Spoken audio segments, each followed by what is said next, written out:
Rádio Rio de Janeiro, a emissora da Fraternidade, passa a apresentar Luz na Penumbra, programa que leva ao seu coração a mensagem da doutrina espírita.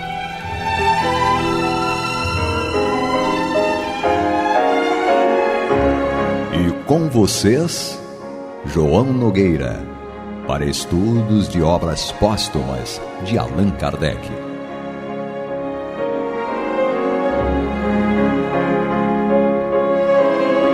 Meus queridos amigos e irmãos, aqui estamos nós, uma vez mais, com a alegria de sempre, para levar até vocês o estudo do livro Obras Póstumas de Allan Kardec, no capítulo A Minha Primeira Iniciação no Espiritismo. E hoje nós vamos fazer o estudo, iniciar o estudo, pela Marcha Gradativa do Espiritismo, Dissidências e Obstáculos, Paris, 27 de abril de 1866, em casa do Sr. Leymarie, médium, Sr. L. Vamos então ler a mensagem.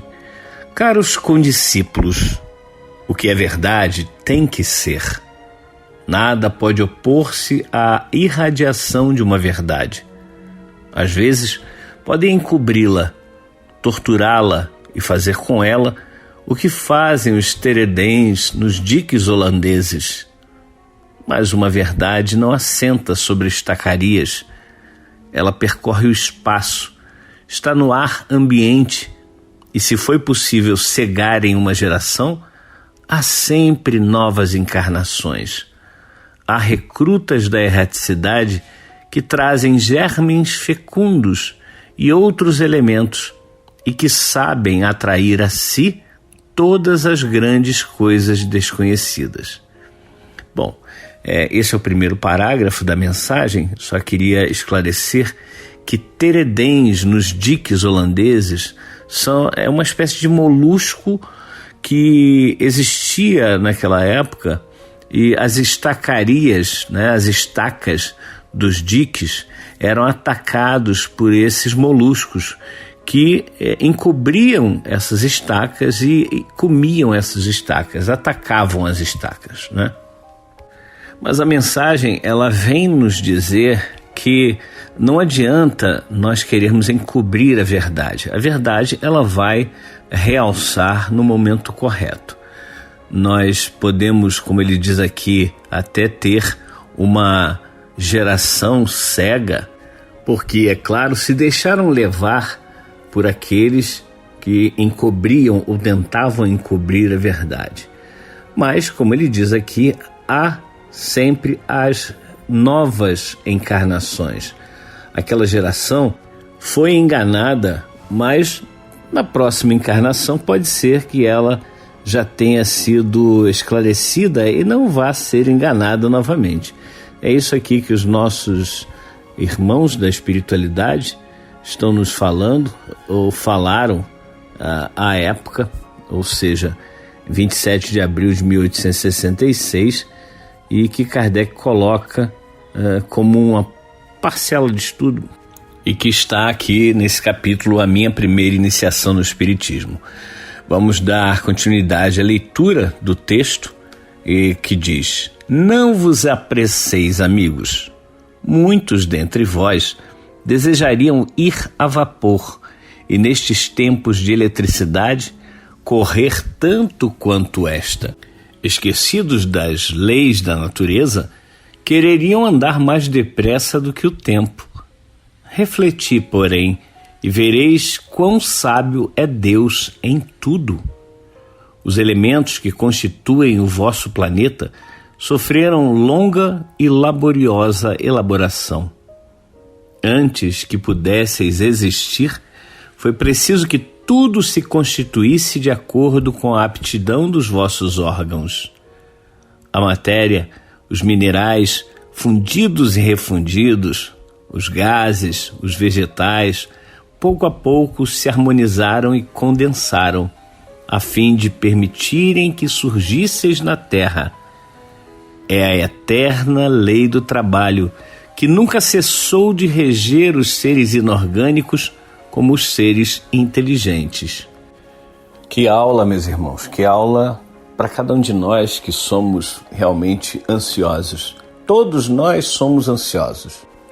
Uns mais, outros menos, mas todos nós temos essa ansiedade que faz com que nós pensemos que as coisas têm que acontecer no nosso tempo. Nós esquecemos que está tudo rigorosamente certo. E quando ele fala, olha só, vejam a natureza, quanto tempo levou esse planeta para chegar à condição de receber seres humanos, ou seres animais, vegetais e por aí vai. Quanto tempo levou isso? Se nós estudarmos o livro A Gênese de Allan Kardec, nós vamos ver que foram bilhões de anos. A própria ciência nos fala isso. Bilhões de anos. Nós muitas vezes achamos que as coisas têm que andar, como disse agora há pouco, no nosso tempo. Basta nós lembrarmos de Eclesiastes, capítulo 3, onde diz assim: tudo tem o seu tempo determinado. Há tempo para todo propósito debaixo do céu. Há tempo de nascer e tempo de morrer. Tempo de plantar e tempo de arrancar o que se plantou. Tempo de matar e tempo de curar. Tempo de derribar e tempo de edificar. Tempo de chorar e tempo de rir. Tempo de prantear e tempo de saltar. Tempo de espalhar pedras e tempo de ajuntar pedras. Tempo de abraçar e tempo de afastar-se de abraçar. Tempo de buscar e tempo de perder. Tempo de guardar e tempo de deitar fora. Tempo de rasgar e tempo de coser. Tempo de estar calado e tempo de falar. Tempo de amar e tempo de aborrecer. Tempo de guerra e tempo de paz. Esse é, repetindo Eclesiastes, o livro de Eclesiastes no Antigo Testamento, capítulo 3, versículos 1 a 8, onde o autor fala exatamente da questão do tempo. E nós, quantas e quantas vezes queremos que esse tempo esteja a nosso serviço e não nós ao serviço do tempo. Tem momentos que nós devemos parar um pouco, refletir, avaliar tudo que está ao nosso redor, voltar atrás, sim, voltar atrás, dizer que errou, por que não? Se arrepender de algo. Tudo isso faz parte de um processo evolutivo que todos nós estamos inseridos e que nós estamos ainda na segunda fase de um processo evolutivo que tem várias fases. Temos aí muita coisa para aprender ainda, mas a nossa ansiedade faz com que nós achemos que nós deveríamos já ter aprendido tudo, né? Pular as etapas, como a gente faz com o estudo, em que nós ficamos às vezes entediados, porque aquilo ali eu já vi outras vezes, aí não quero perder tempo. Nós temos que ter esse tempo. Quando nós falamos em estudo, e quando nós falamos principalmente em estudo da doutrina espírita, da codificação, eu sempre digo que nós não devemos ter pressa de acabar um determinado livro, por exemplo. As pessoas colocam prazo definido. Nós vamos estudar o livro dos Espíritos durante 1 ano. Como assim durante 1 ano a gente estuda o livro dos Espíritos? Se nós estudarmos o livro dos Espíritos uma vez por semana, 1 hora por semana, ainda que sejam 2 horas por semana, ou 2 vezes por semana, 2 horas por semana, não será suficiente para estudarmos verdadeiramente o livro dos Espíritos em 1 ano. Então não vamos colocar prazo. Vamos voltar, sim, vamos analisar cada ponto, cada questão que nos é apresentada ali no Livro dos Espíritos. E eu estou só dando um exemplo do Livro dos Espíritos, porque todas as outras obras de Kardec merecem esse tipo de estudo, de pararmos, de voltarmos, de não termos pressa de dar continuidade, de terminar logo aquele capítulo. Não tem necessidade disso. O importante é que todos daquele grupo que estão participando tenham compreendido e tenham finalizado, pelo menos naquele momento, o entendimento daquele ponto. Muitas vezes, claro, vai acontecer de nós avançarmos e, de repente, nos lembrarmos de uma questão anterior, de um ponto anterior em que nós passamos, que entendemos que tinha sido finalizado o entendimento completo, né? Tinha sido completado o estudo daquele ponto, e a gente fala assim, não, peraí, mas e isso? E aí vem outra coisa na cabeça, porque a gente está amadurecendo, nós estamos aprendendo a cada instante, estamos aí no caminho da perfeição, não chegamos ainda à perfeição, falta muito para a gente chegar. Então é imprescindível que nós não tenhamos pressa, que nós façamos o estudo de cada uma dessas obras. Eu me refiro à básica, à doutrina espírita básica, que é a codificação de Kardec.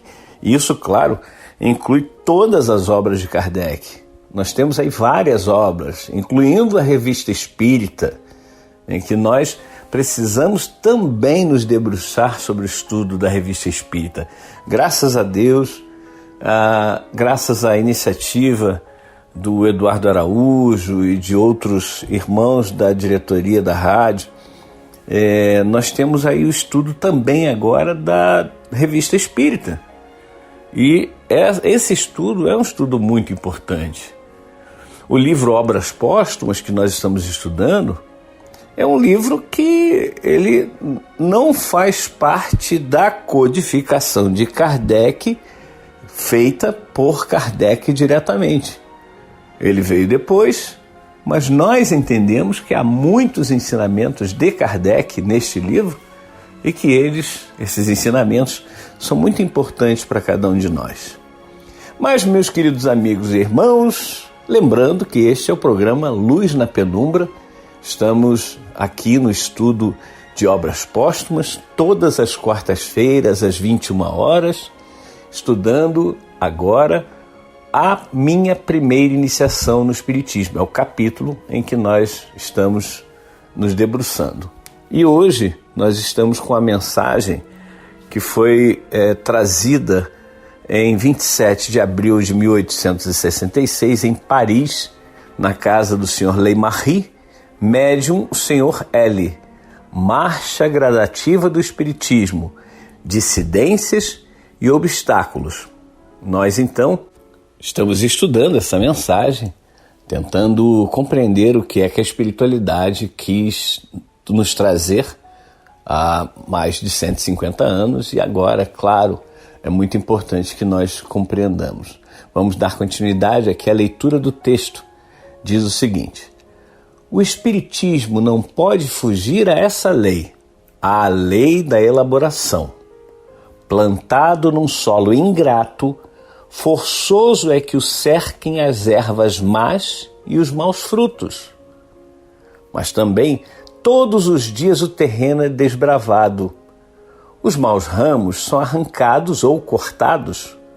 O campo se destorroa insensivelmente e quando o viajante, fatigado das lutas da vida, encontrar a fartura e a paz à sombra de um fresco oásis, se dessedentará e enxugará o suor nesse reino lenta e sabiamente preparado. Aí, o Rei é Deus, o dispensador generoso, o igualitário judicioso, que bem sabe ser doloroso, mas fecundo, o trajeto que o viajor seguirá. Penoso, mas necessário. O espírito, formado na escola do trabalho, dela sai mais forte e mais apto para as grandes coisas. Aos que desfalecem, ele diz coragem, e como suprema esperança lhes deixa entrever, mesmo aos mais ingratos, um ponto de chegada, ponto salutar, caminho assinalado pelas reencarnações. Neste parágrafo, a espiritualidade superior nos mostra que existem muitos obstáculos ainda com relação à implantação da filosofia espírita na vida do ser humano atual.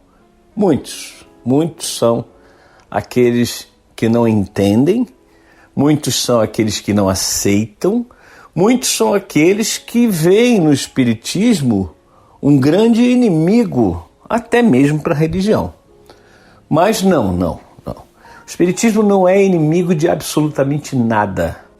O que o espiritismo nos faz é abrir os nossos olhos, é mostrar que nós estamos em erro em alguns pontos ou em muitos pontos, e mostrar que nós temos a plena capacidade de consertar esse erro ou esses erros, e que não é problema nenhum nós dizermos, olha, eu acreditava dessa forma, mas agora eu vejo que não é exatamente isso. O ser humano, pelo menos na fase evolutiva em que nós nos encontramos, é muito difícil de mudar, de sair da chamada zona de conforto. E nós ficamos ali nessa chamada zona de conforto, e se algo diferente acontecer, se alguém propuser algo diferente, nós vamos ficar muito chateados.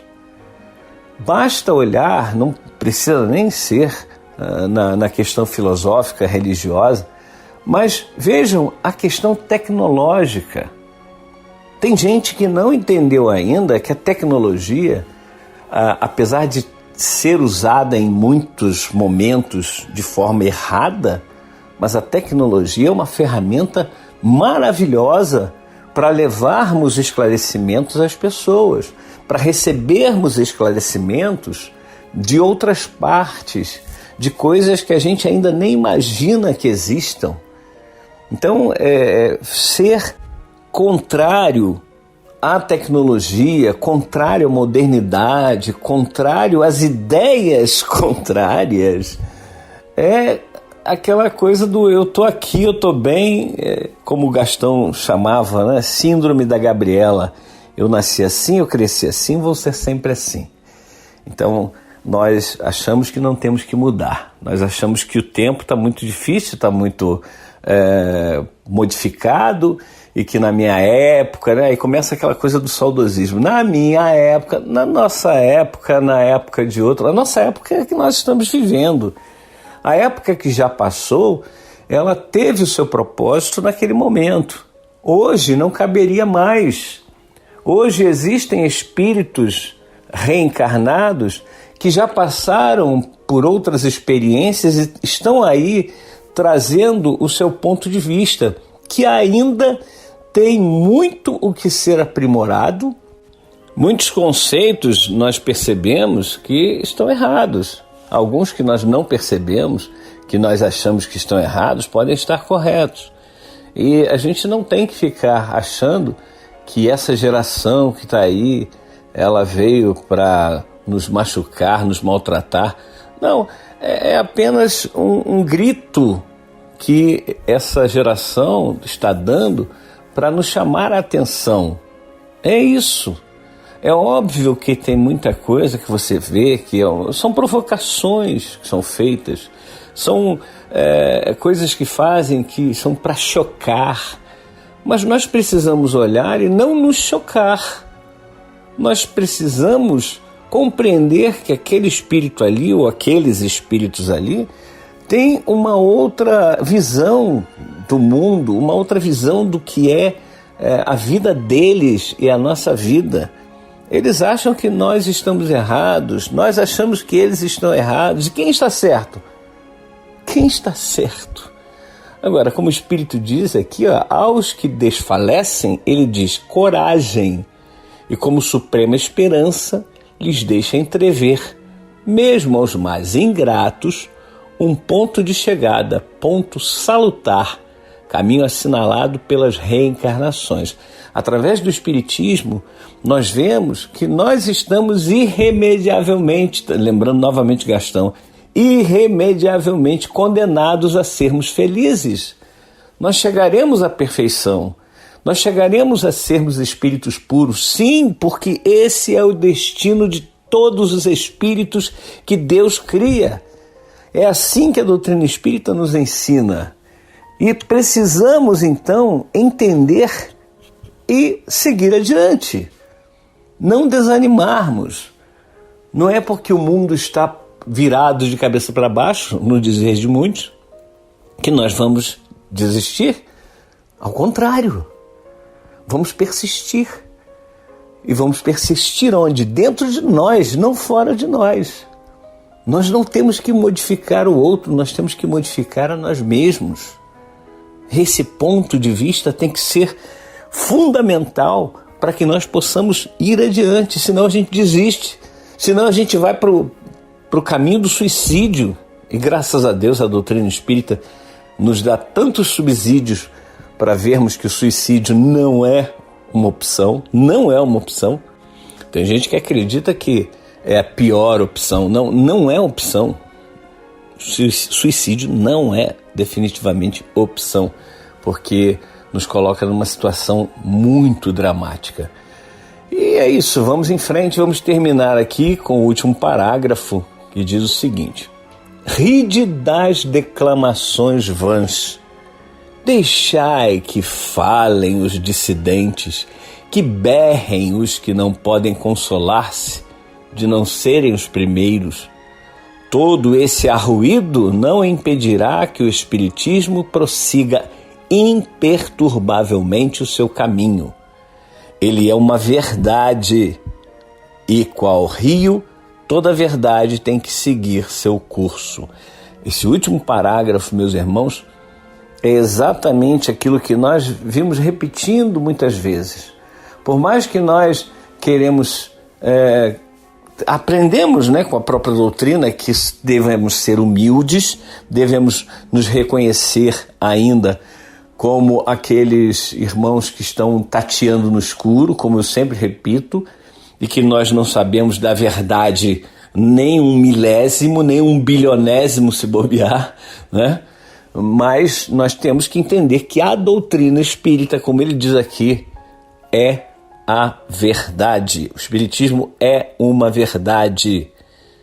Nós não devemos jamais diminuir essa condição do Espiritismo.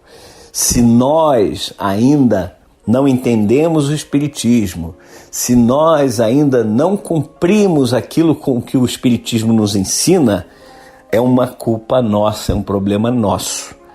Mas daí dizer que o Espiritismo é mais uma religião, mais uma filosofia, mais uma ideia, não é. Não é, absolutamente não é. E isso não é prepotência, isso não é vaidade, isso não é arrogância. Isso é o reconhecimento de uma doutrina que está embasada, como diz Kardec, no raciocínio lógico.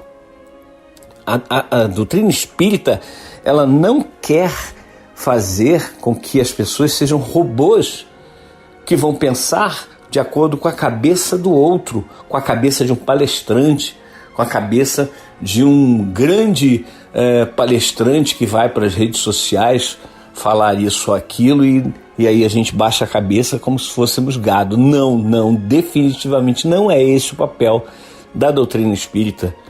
E nós temos que entender e fazer com que isso faça parte da nossa vida.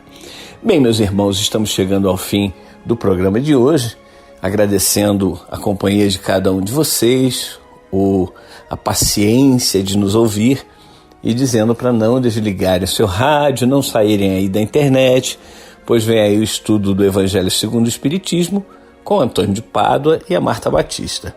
Até uma próxima oportunidade, se Deus assim permitir.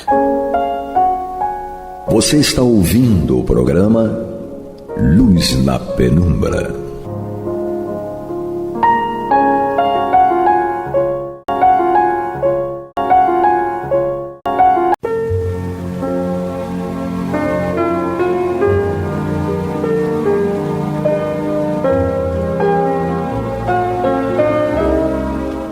Rádio Rio de Janeiro está levando ao seu lar e ao seu coração a mensagem consoladora da doutrina espírita, através do programa Luz na Penumbra. E agora com vocês, Marta Batista e Antônio de Pádua Barbosa.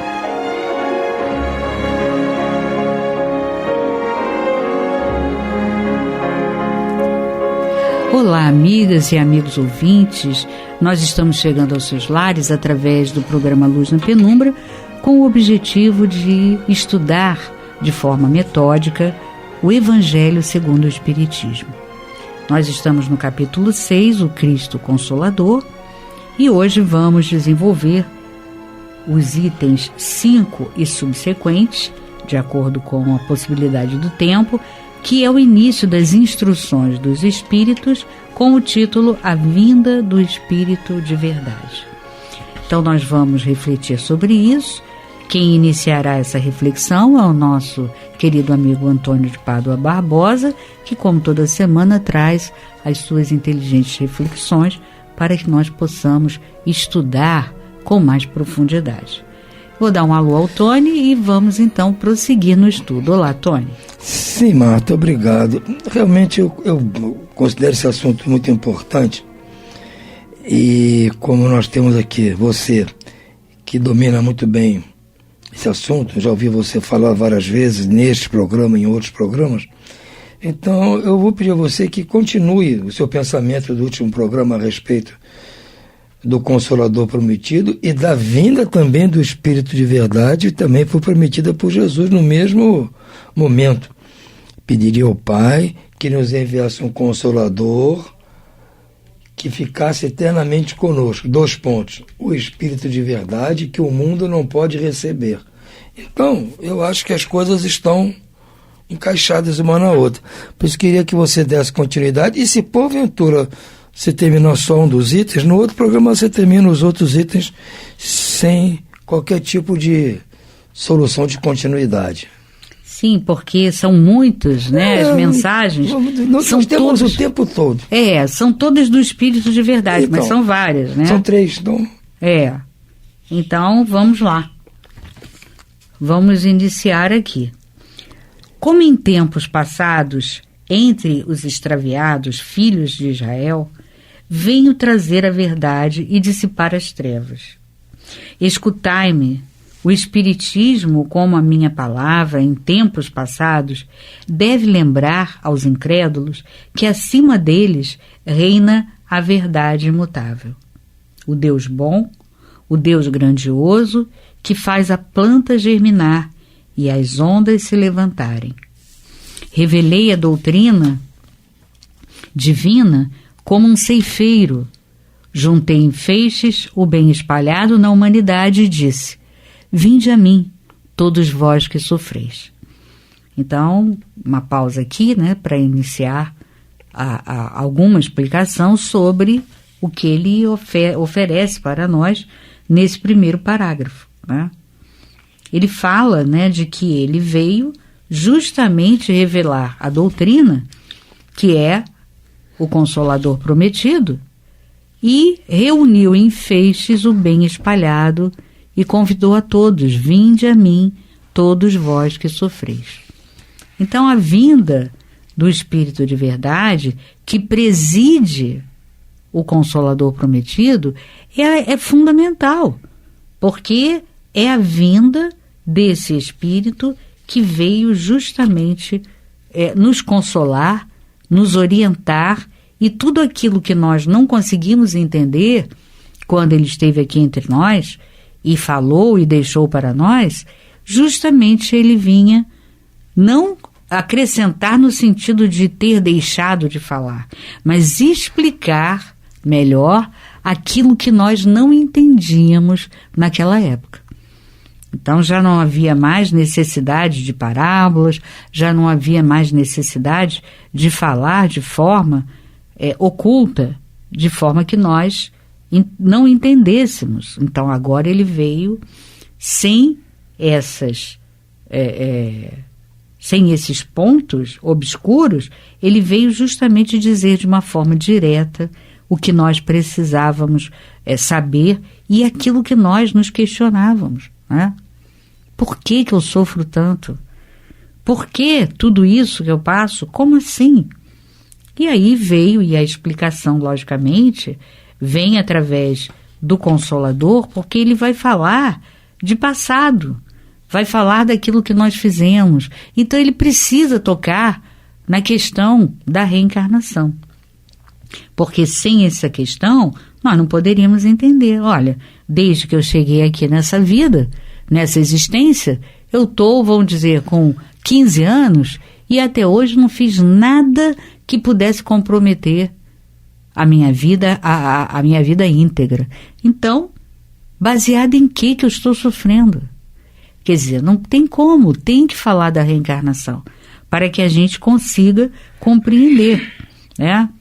E é tão bonito que ele diz, né, que ele juntou em feixes o bem espalhado na humanidade e disse: vinde a mim, todos vós que sofreis.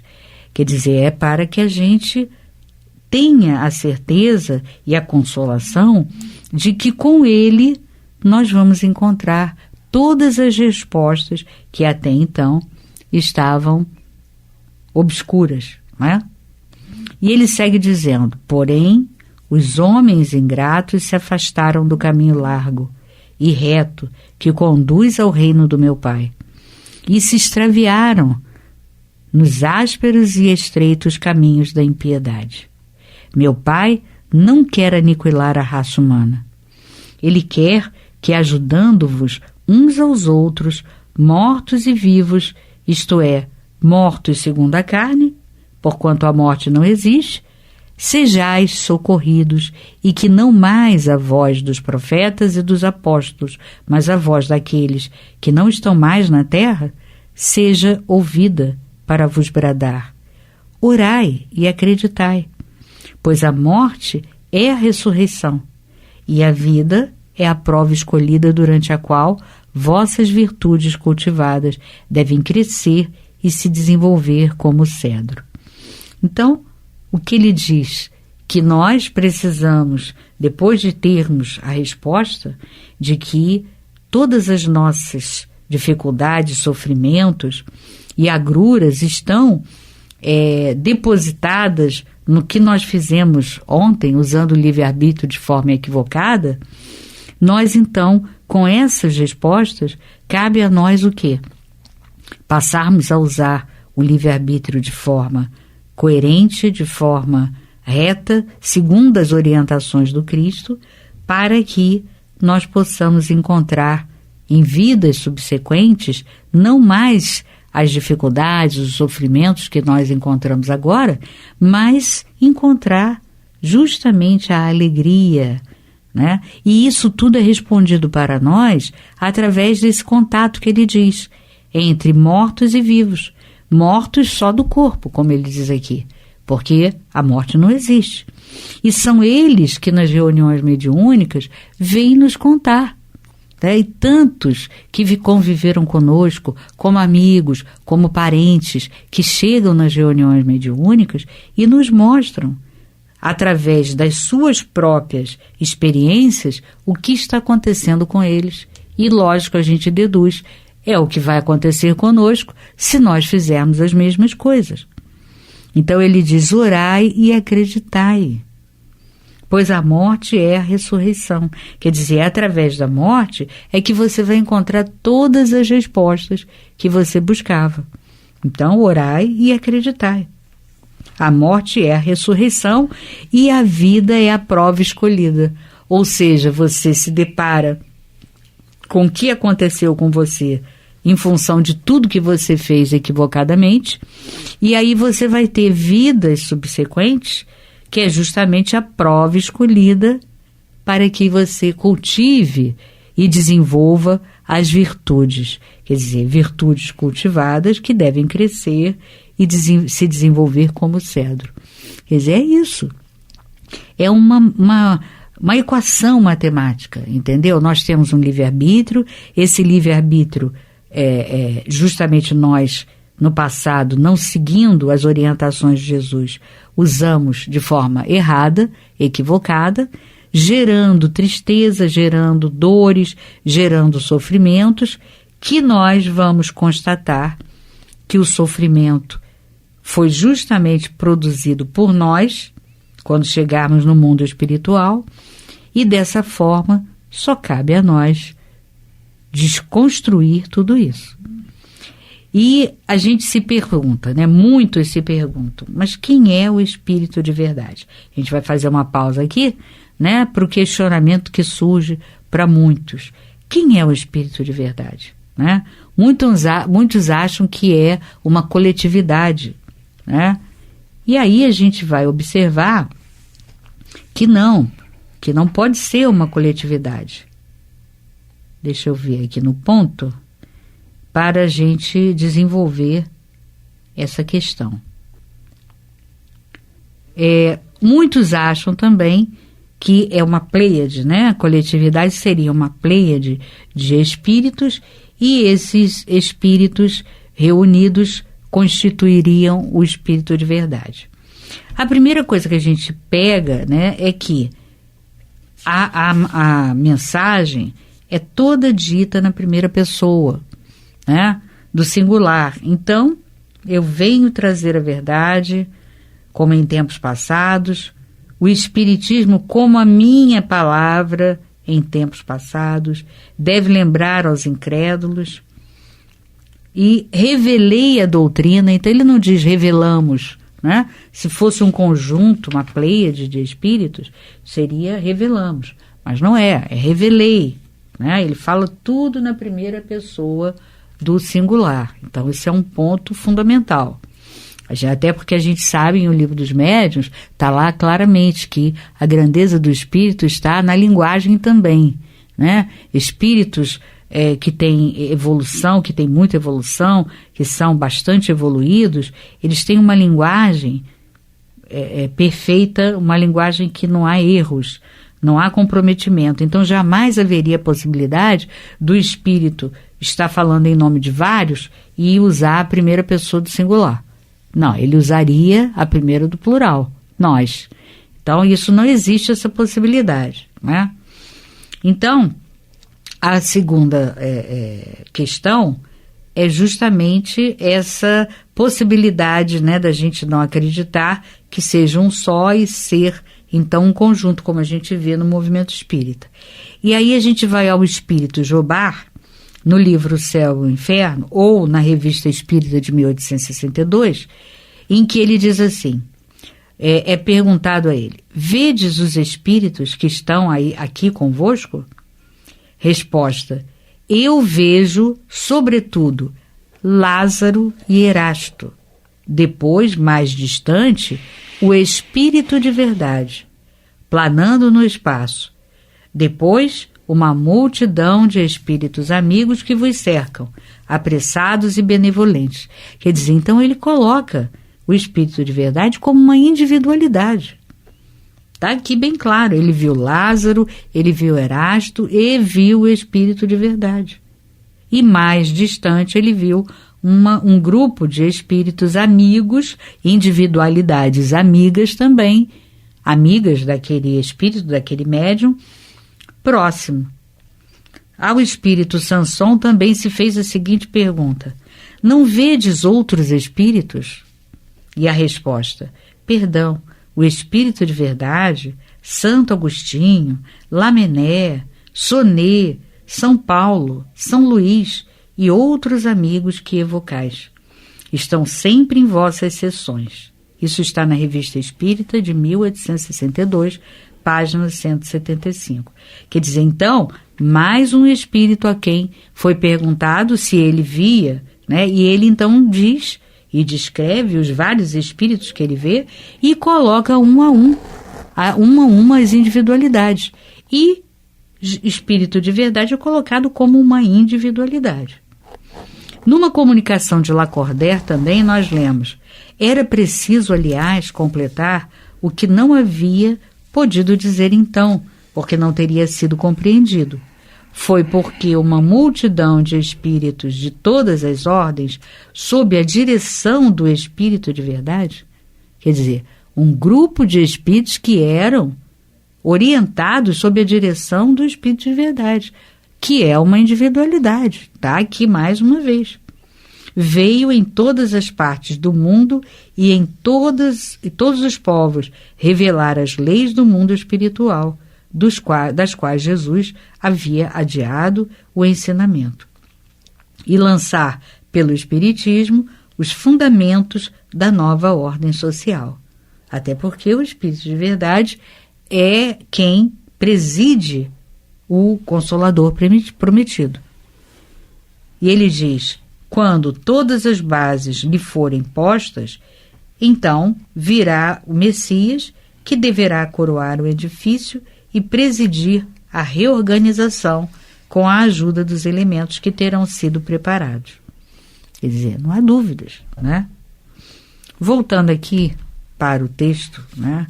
A vinda do Espírito de verdade, que é uma mensagem ditada pelo Espírito de verdade, chegou em Paris em 1860.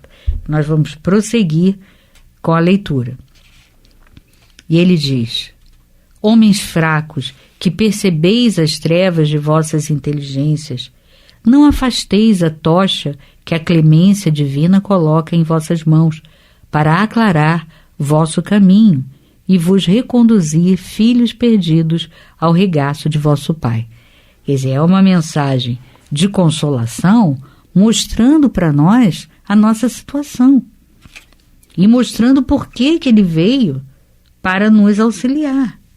Ele preside o Consolador prometido, trazendo todas esses esclarecimentos e consolações devido a nós sermos homens fracos, né? Que percebemos as trevas da nossa inteligência, ou seja, somos ainda pouco desenvolvidos intelecto e moralmente.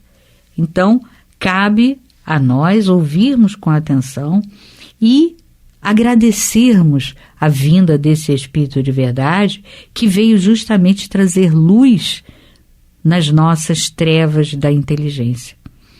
E ele diz: e coloca entre vossas mãos para aclarar vosso caminho e vos reconduzir, filhos perdidos, ao regaço de vosso Pai. Ou seja, a gente precisa voltar, né? Precisamos voltar ao Pai, né? Com alegria, com felicidade, mas nós não podemos voltar ao Pai se nós continuarmos perdidos, né? Sem desenvolver a inteligência. Então, como ele diz aqui, né? As trevas da vossa inteligência. Claro, se nós continuarmos nesse nível de compreensão que nós tínhamos até então, nós vamos continuar nessa situação difícil. E para aclarar as nossas mentes, só mesmo as orientações do Cristo. E nós precisamos aceitar, né, e abrir as nossas mentes para que nós possamos ter um entendimento cada vez maior e mais profundo. E ele diz: sinto-me cheio de compaixão pelas vossas misérias, pela vossa imensa fraqueza, para deixar de estender a mão segura aos infelizes extraviados que, vendo o céu, caem no abismo do erro. Acreditai, amai, meditai nas coisas que vos são reveladas. Não mistureis o joio com o bom grão, as utopias, as verdades. Ou seja, nós precisamos evoluir, intelecto e moralmente. E Jesus veio justamente, né, através do Consolador, presidindo, né, o Consolador prometido como Espírito de verdade, para que a gente cada vez mais perceba aquilo que ele não pôde dizer, que nós não compreenderíamos. Com o Consolador ele pôde dizer de forma direta, e que a gente entenda agora e deixe de ser teimoso, recalcitrante e mude a nossa perspectiva. Porque se nós não mudarmos a nossa perspectiva, né, Jesus não poderá nos ajudar. Então ele diz, ele vendo, né, esse nosso estágio, ele diz: sinto-me cheio de compaixão pelas vossas misérias e pela vossa imensa fraqueza, para deixar de estender a mão segura aos infelizes extraviados. Ou seja, ele vê, apesar dos nossos erros recalcitrantes e obscuros demais, ele tem compaixão de nós, das nossas misérias, né? Porque é um sofrimento enorme que a gente passa pelas besteiras que fazemos. E não conseguimos enxergar, muitas vezes, porque não queremos, porque agora existe um Consolador. E esse Consolador está nos mostrando tudo aquilo que a gente não compreendia antes, está nos dito aqui, vem dito de forma clara, de forma objetiva. Então, só não entendemos se não quisermos. E ele, mesmo assim, pela nossa recalcitrância, ele tem compaixão de nós. E ele diz: espíritas, amai-vos, eis o primeiro ensinamento. Instruí-vos, eis o segundo. Porque é fundamental para que você evolua se instruir.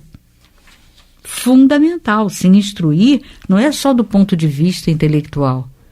É se instruir de forma ampla, intelectual e moral. Então a gente precisa se amar, sim, ter essa ideia de que somos irmãos e desenvolver algo fraterno, porém, sempre permeado por esse crescimento intelecto-moral, que é justamente a instrução. E ele diz: todas as verdades se encontram no cristianismo. Os erros que nele criaram raízes são de origem unicamente humana. Quer dizer, tudo que você não consegue compreender não foi erro do Cristo, e sim dos homens que deturparam a mensagem do Cristo.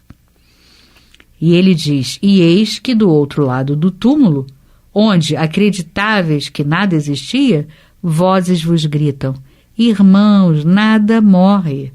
Jesus Cristo é o vencedor do mal. Sede os vencedores da impiedade. Não é isso, Tony? Jesus, então, como Espírito de verdade, né, presidindo o Consolador, vem nos mostrar essa consolação. Viu como eu estava certo? Então, aí você vai continuar a terminar esse assunto nos próximos programas, com certeza. Vamos ficar aqui só nos deliciando com a sua verve. Certo? Tá certo. Vamos então encerrando por aqui, por hoje, desejando a todos uma ótima noite e muita paz.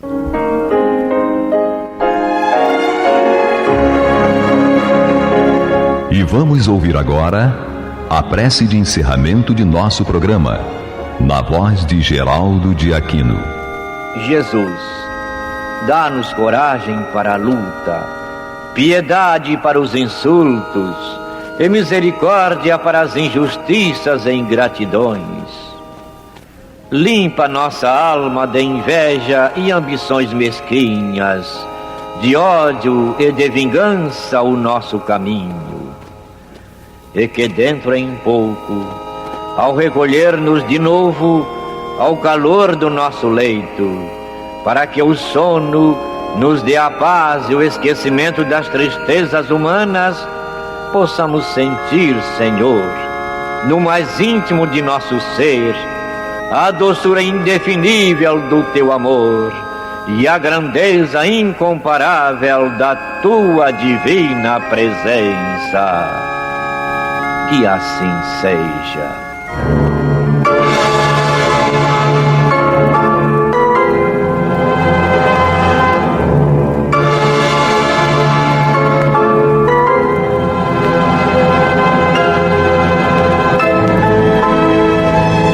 Acabamos de apresentar o programa Luz na Penumbra, que voltará a ser apresentado amanhã às 21 horas nesta emissora.